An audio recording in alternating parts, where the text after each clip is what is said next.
Oh, I don't know. Baby, the little motor mouth started kicking my machine, and to top it off, they didn't have any money, so I threw them out. Ooh, you even cuter than your baby pictures. Thank you. Well, you look nice, too. I see money couldn't fix all your problem areas. You already 45 minutes late. I ain't going to work today. Well, why not? Because I can't work with a man I just had a roller coaster ride with. The word on the street is that he's going to be in traction. You know me, I just talked to him.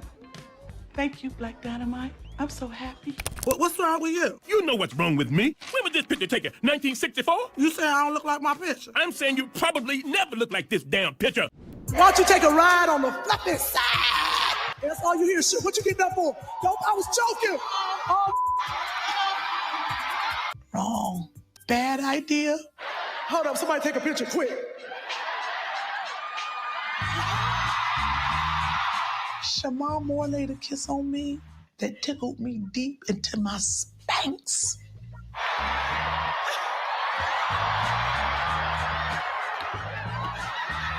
So I never expected him to kiss me like that. But baby, when he kissed me, I was like, this is better than any joke I could have ever written. Praise the Lord, praise the Lord. In Hollywood, y'all, I would tell you, it does get you, it gets you a lot. I get a lot of play.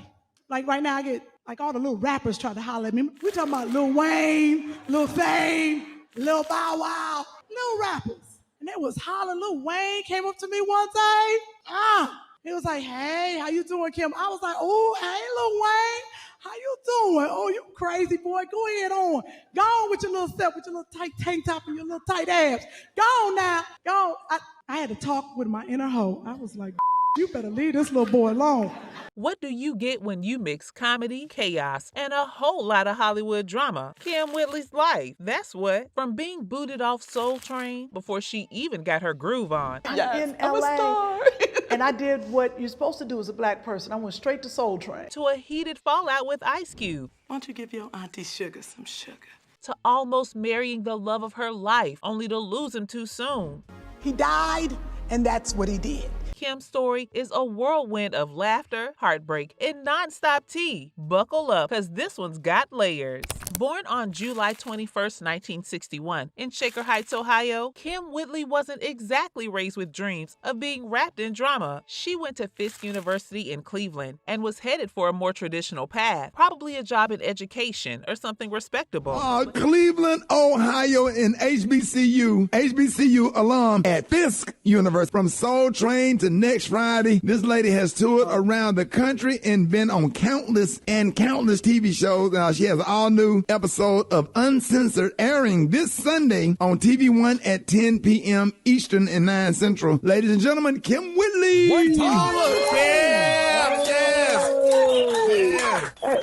Hey, y'all. But then fate stepped in after a run-in with legendary Red Fox, who straight up told her she had the comedic goods. Kym's whole world flipped. Forget playing it safe. She packed up, said goodbye to Ohio, and at 23, she was off to Los Angeles, ready to take Hollywood by storm. I moved to Los Angeles. I was probably because I had to get out of college. So I think I moved there when I was 23 years old in LA. And trust, it wasn't long before the industry realized she wasn't here to play. Kym Whitley came to Los Angeles with stars in her eyes and a whole lot of fire in her belly. She wasn't just planning to make it, she was planning to take over. So what's the first thing she does? Audition for Soul Train, of course. And I did what you're supposed to do as a black person. I went straight to Soul Train. With that infectious energy and undeniable talent, Kym was a shoo-in for a dancer spot. Sounds like a dream, right? Well, Hollywood had other plans. Before Kym could even step foot on the iconic Soul Train stage, backstage drama went down faster than you could say boogie down. Apparently, someone noticed something, and that something was Kym's striking resemblance to TV star Jackée Harry. Guess who happened to be working behind the scenes? Yep, Jackée's sister. And just like that, the situation went from, oh, that's cute, to full-blown mess. Word spread fast that Kym looked way too much like Jackie, and tensions began to rise. It was a whole little debaclement with Jackie and Jackie Harry and looking like her, and her sister worked on the Girl, set. it seemed and like was a Jackie hot mess. always starting stuff.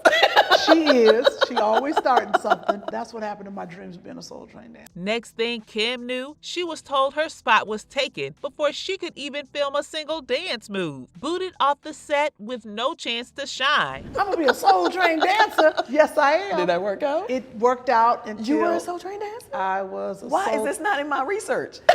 That's amazing. I didn't make it. I didn't make it the whole day. I got kicked off the set before I really got on film. I think I got on film for a little bit. Talk about a blow to the ego. And while Kym laughed it off later, because let's be real, she's always been a pro at turning lemons into lemonade. Let's not get it twisted. That rejection stung. I didn't even get a chance to dance, she said. And honestly, we feel that. But did Kym let that crush her? Not for a second. She kept pushing forward because if Hollywood wasn't ready for her then, trust and believe, they weren't going to be able to ignore her for long. Kym didn't just wait for her moment to come, she went out and snatched it. Her big break came in the early 90s with Shelley Garrett's stage play Beauty Shop. Our professionals. You want a cappuccino? I don't eat or drink nothing I can't spell. You must be like the spelling bee champ. I know you then went on to star in Beauty Shop. What made you like go towards theater rather than something else? Was it a decision or just something that happened? Shelley Garrett's Beauty Shop was the first of its kind. You know, usually plays are advertised on the radio, but you don't have a piece of the play on the radio, or it's advertised in the newspaper. Well, this is the first time you ever heard Beauty Shop, and then you hear a scene from the show, and I was listening to it, and I was like, wait a minute, what is that? That sounds like fun. But let's be real, Kym wasn't about to take any basic role they offered her. No, she walked in and said, I'm creating my own part. And that's exactly what she did. She gave the audience a character they wouldn't forget, and that bold move turned heads. Beauty Shop was a hit, went on tour, and suddenly, Kym was the one everyone was talking about. I went down to the show, and I waited for Shelley Garrett to come out, and I said, you know, please, please, please, I gotta be a part of your production. I heard it on the radio. What can I do? And he was like, well, I'm having auditions for understudies tomorrow, you know, come on, I'll do craft service, I'll do whatever. So I sat on the side of the stage and got tired of sitting on the side of the stage. You made it on the stage? Oh yeah, right? because I went and wrote a part and handed it to him. I said, you don't have a church lady in your show. Oh, I was in hustle mode. Yeah. I said, every beauty shop got a church lady coming in, and I wrote it and I gave it to him, and then I was on the show the next week. All the understudies on the side were haters. They were like, oh. I was like, shoot, you better fit in, you know, get in where you fit in. Next, Kym started racking up appearances on some of the most iconic sitcoms of all time. Moesha, check. If you need anything, you know, cooking, running errands, anything, don't hesitate to call. Oh, okay. The Wayans brothers, check. I thought you'd try something like that. She had a knack for stealing the spotlight and leaving people in stitches. But it was her role on Curb Your Enthusiasm that really made folks realize Kym wasn't just funny. She was dangerously funny. Everything clean, okay? I'm not going to your daddy's house. Why? What's the big deal? She held her own with the king of awkward humor, Larry David, proving her improvisational chops and cementing her as one of the best in the game. And then came Next Friday. She played Aunt Sugar. Ooh, you even cuter than your baby pictures. The no-nonsense aunt of Ice Cube's character, and baby Kym brought all the sass and flair we needed. She was the standout in the film, a true comedic gem. It's the nasty time. It's the nasty time. But, of course, things weren't all sunshine and roses behind the scenes. When Friday After Next came around, Kym's name was nowhere to be found. And why? Because Ice Cube himself didn't even tell her he was writing it. The drama around that missed opportunity? Oh, it's a mess. And we'll get into that later. But let's just say Kym's role in Next Friday was just the start of her Hollywood journey, which will be filled with high moments, shady business, and plenty of behind-the-scenes drama. When Friday After Next was gearing up, Kym Whitley was completely blindsided. Ice Cube, yes, the man behind the whole Friday franchise, didn't even have the decency to give her a heads up that he was working on the next sequel. I did Next Friday, and I was Auntie Sugar, and then Friday After Next came around, and Cube was writing it, but he didn't tell me he was writing it. And this is in the beginning of my career. She didn't find out about the next movie until Ice Cube finally decided to call her, and by then, it was too late. She already locked in her role as Ormady in Deliver Us from Eva and signed on the dotted line. Those shooting dates, all set. We ended up in the bed. Did he have to take a number or was the line moving briskly? And then the movie Deliver Us from Eva came around, Gary Hardwick's movie, and I got to play Ormandy. And I was like, oh, good. I was like, I'll take it. I signed the contract. Now Cube says, Kym, we doing Friday After Next, Sugar. Hold up. Now, when you was writing that, you could have called me. But see, you ain't believe that everybody going to be working or doing something. The catch? 2 of her filming days for Friday After Next overlapped her Deliver Us from Eva commitment. Instead of trying to be flexible or figure it out, Cube gave her an ultimatum. Either she dropped everything for him or she was out of the movie. No discussion, no negotiation. He wasn't budging. You know how men like have a pissing contest, right? And right now, I'm stronger, and I would have been like, you know what, forget that. This is what we're going to have to do, or whatever the case. I'd have quit one. I'd have been like, forget y'all. And I didn't have a strong management team, none of that. They scared, you know. And Cube said, this is a shooting schedule. And there was 2 days that overlapped each other for the movie. And he pretty much told Gary Hardwick, either she's got to do this or I'm taking her out the movie. And I didn't have no number to Ice Cube. I'd be like, no, please, no, that was my part. I was like, come on, y'all. Y'all do stuff. Why can't I do 2 movies at once? Are we serious? Now, Kym could have folded, but she wasn't about to throw away her shot at the movie she already signed for. So she made the professional choice to honor her contract. And what did she get for it? Replaced faster than you could say Ice Cube. And he gave her the cold shoulder for years. The director was mad at me for next Friday. They brought in some more to take over my part. It was a bad time. I was happy for her, but I was sad for me because it was a franchise and Ice Cube didn't speak to me for a very, very long time. Can you imagine? After all that, Kym still tried to patch things up, even showing up at his concerts to apologize. But the more she thought about it, the more she realized she didn't owe him a thing. They could have made it work, she said, calling out the whole ridiculous situation. I remember I used to go to his concerts and try to get back and say, you know, I'm sorry. Then I was like, what am I apologizing for? We could have made this work. Well, so that's what happened to Sugar. Years went by, and Cube, as he got older, finally let the grudge go. How did you get past that? I guess he kept saying, I'm sorry, and please, I don't know what else to do. And I guess Ice Cube's like, you know what? He got older and was like, I don't know why I'm tripping. But for Kym, the whole experience was a harsh reminder of how quickly things can go south in Hollywood, especially when you think someone's got your back. You can trust the process, but you can't always trust the people running it. And let's talk about the time Kym Whitley found herself in a mess with the FBI. Yes, that FBI. Here's how it went down. Kym, being the loyal friend she is, tried to warn a certain music artist about a tape that was about to make waves. Word on the street was it was connected to none other than R. Kelly, and Kym, ever the protected friend, decided to give her a heads up. Sounds like a good friend move, right? Well, not to the feds. Instead of getting a thank you text or a little nod of appreciation, Kym found herself in the middle of a full-on investigation. The FBI showed up thinking she was trying to pull an extortion scheme.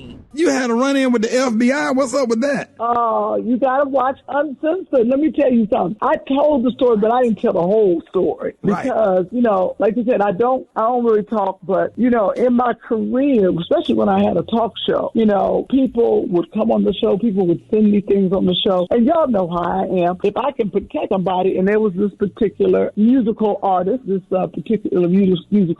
got married to a particular man, and she didn't tell him she had been R. Kelly. Just the truth is that. And I tried to give her a heads up and say, hey, this tape was sent in. You might want to, you know, get ahead of it. Well, it got ugly. They thought that I was trying to extort from them. Imagine it. Kym caught completely off guard, sitting there while the FBI grills her like she's running some underground Hollywood operation. The nerve. Kym later laughed about it, saying, being nice can bite you. But trust, at the time, she was sure her career was done. Hollywood doesn't forgive easily, and Kym was convinced she was about to be blacklisted for life. Thankfully, the whole mess eventually fizzled out. You know, when you're nice to people, sometimes it comes back and it bites you in the butt. But I believe in God. At that point, I thought my career was over. It was some horrible. I was up for Mad TV. Actually, I didn't say this on on the show. But I was up for Mad TV, and, you know, that whole episode took me down pretty bad. Yeah, but when you believe in God, my path was not Mad TV, obviously. And, you know, once I got through that, you know, God showed me that, you know, you're going to be all right. And my career kept going, and I was okay. But let's just say, Kym walked away with a new lesson. Sometimes even your best intentions can land you in some serious hot water. Love in Kym Whitley's world? Oh,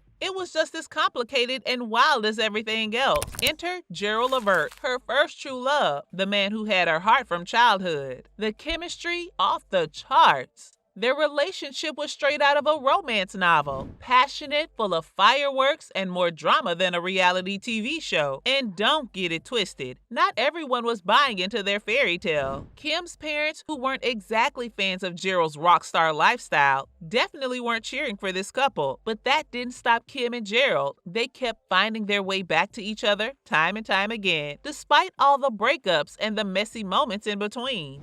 Gerald Levert was my first true love. It was at Casanova. He got me with that. Okay, I don't remember how Gerald and I met because we've been knowing each other since we was kids. Living in the same neighborhood, we went to the same high school. Did my parents like it when we got closer? Nope. My mom and dad were like, oh, you can't go out with a musician. You know, they just weren't into the music situation.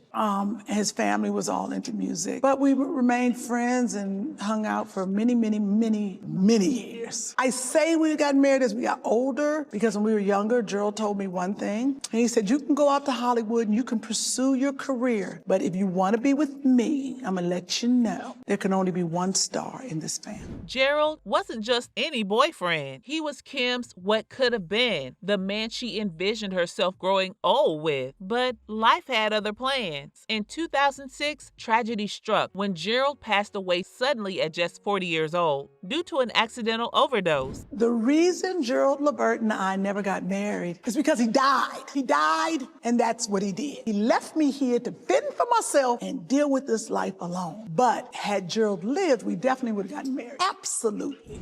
But wait, here's where it gets really messy. During one of their off phases, Monique, no less, slid into Kym's life with a whole lot of class. She came to Kym and straight up asked for her blessing to date Gerald, saying, I know y'all used to date or whatever, but I'm coming to you as a woman. Kym, being the grown woman she is, gave Monique the green light. That was some grown woman stuff, Kym said, giving credit where it's due. No drama, no shade. Just maturity. But don't get it twisted. Though Kym says they don't talk anymore, there's no bad blood. I still love Monique, Kym insists. In my mind, I would say me and Monique are still friends. We're not friends, like we don't talk. I haven't talked to her in years. Do I still love Monique? Yes, I do, of course.